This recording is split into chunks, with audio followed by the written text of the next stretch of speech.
నమస్కారం. ఘంటారావానికి స్వాగతం. ముందుగా ప్రధానాంశాలు.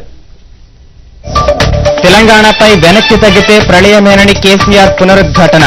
100 మంది ఎమ్మెల్యేలు రాజీనామాకు సిద్ధంగా ఉన్నారని వెల్లడి.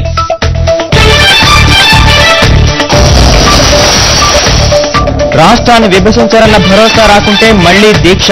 లగడపాటి ప్రకటన. సమైక్యాంధ్ర ఉద్యమం ప్రజలదేనని స్పష్టీకరణ.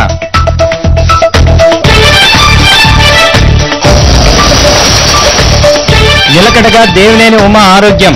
సెలైన్ ద్వారా పోషక పదార్థాలు అందిస్తున్న వైద్యులు.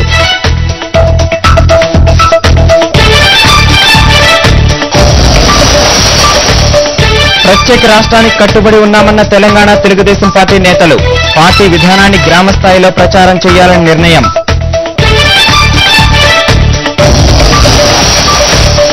కాంగ్రెస్ కోర్ కమిటీ సమావేశం వాయిదా. సీమాంధ్ర ఎంపీలతో సమాలోచనలు జరిపిన అధిష్టానం.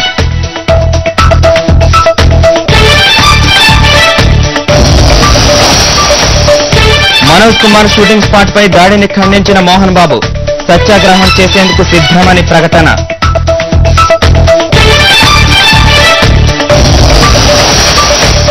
కాన్పూర్లో నిందితుని చిరకబాదిన న్యాయవాదులు. చోద్యం చూసిన పోలీసులు.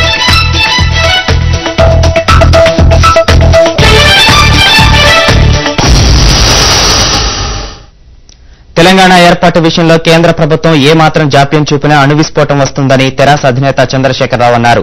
తెలంగాణ ప్రజల మనోవేదన సీమాంధ్ర నేతలకు అర్థం కావడం లేదని కేసీఆర్ అన్నారు. రాష్ట్రంలో రాజకీయ సంక్షోభం సృష్టించడం తమకు చేతనవుతుందని అన్నారు. కేంద్రం ఏమాత్రం వెనక్కి తగ్గినా తమ ప్రాంత ప్రజాప్రతినిధులందరూ రాజీనామాలు చేస్తామని తమకు హామీ ఇచ్చారని కేసీఆర్ తెలిపారు. తెలంగాణ ప్రాంత ఎంపీలంతా రాజీనామా పత్రాలతో ఢిల్లీ బయలుదేరారని కేసీఆర్ తెలిపారు. నదులు నీళ్లు సర్ఫేస్ వాటర్ అని ఇంగ్లీష్ అంటారు. సర్ఫేస్ వాటర్ ఇవ్వాలి. ఒక 4-5 ఏళ్ళు ఇస్తే అది మెల్లమెల్ల భూమి లోవరి పోతుంది లేదా కొట్టుకపోతుంది. అట్లయితే ఈ జిల్లా ఉంటుంది కానీ లేకపోతే ఉండదు అని చెప్పింది. ఈ సమస్య ఈ సమైక్య రాష్ట్రంలో తీరుతుందా?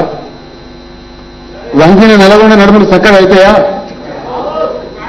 దీనికి ఎవరు సమాధానం చెప్తారో నేను అడుగుతాను. ఎవరు దీనికి జవాబు చెప్తారు?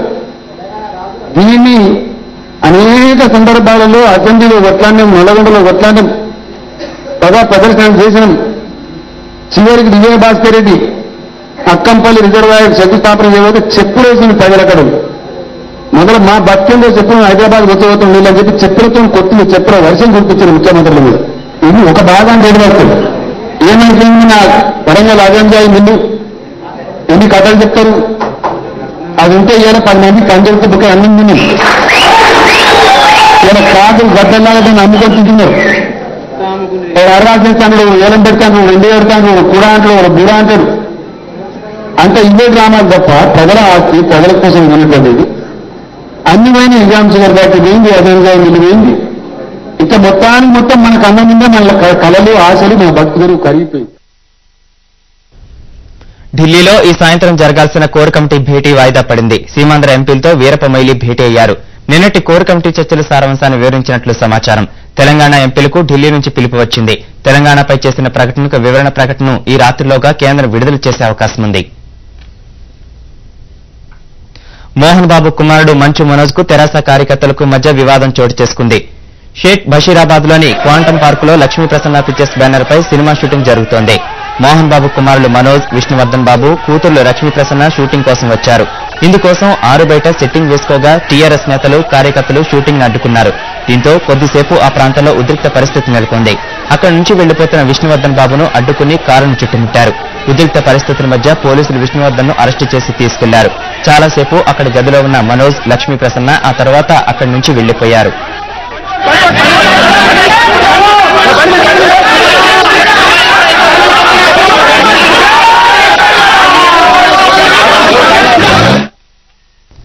తమ సినిమా షూటింగ్ ను అడ్డుకున్న తెరాస నేతలపై నటుడు మోహన్ బాబు తీవ్ర స్థాయిలో మండిపడ్డారు. తెలుగు వాళ్లు సాటి తెలుగు వారిపై దాడికి పాల్పడటం సబబు కాదని హితవు పలికారు. ఆంధ్ర వారిపై దాడులను ప్రోత్సహిస్తున్న కేసీఆర్ పూర్వీకులది విజయనగరం జిల్లా అని మరవకూడదని గుర్తు చేశారు. తెలంగాణ నాది అని చెప్పుకునేందుకు కేసీఆర్ కు ఏమాత్రం అర్హత లేదని ఆయన దుయ్యబట్టారు. హైదరాబాద్ ను వేరు చేయాలని కేసీఆర్ కోరుకుంటే అందరూ కలిసి భాగ్యనగరాన్ని ముస్లిం సోదరులకు విడిచి వెళ్లిపోవాల్సిందేనని వ్యాఖ్యానించారు. హైదరాబాద్ లో తెలుగు సినిమాలు తీయకుంటే తెలంగాణ ప్రజలు ఏ భాష సినిమాలు చూస్తారని మోహన్ బాబు కేసీఆర్ నిలదీశారు. ఇకనైనా కేసీఆర్ తమను రెచ్చగొట్టే పనులు మానుకుంటే ఎవరి ఉద్యమం కోసం వారు ఢిల్లీ స్థాయిలో పోరాడుకుందామని హితవు పలికారు.